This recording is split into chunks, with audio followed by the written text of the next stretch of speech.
sitio.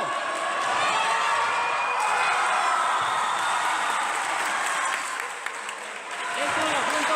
Árbitro. Árbitro.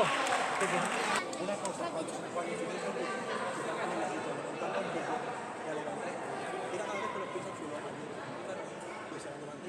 Estoy diciendo con la mano con la mano, porque es la mayor facilidad de él.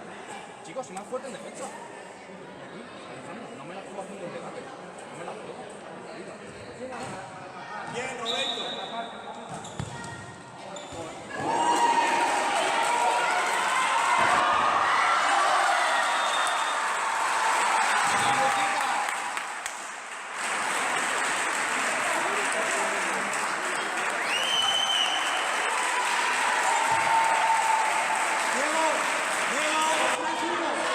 Sigue, sigue, Alejandro, sigue.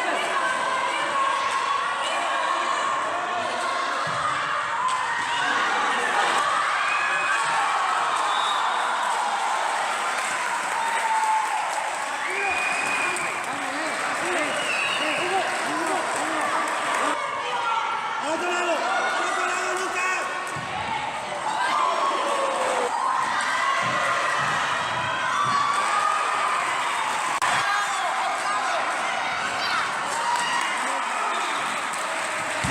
Sí, Simoé. Sí, Simoé.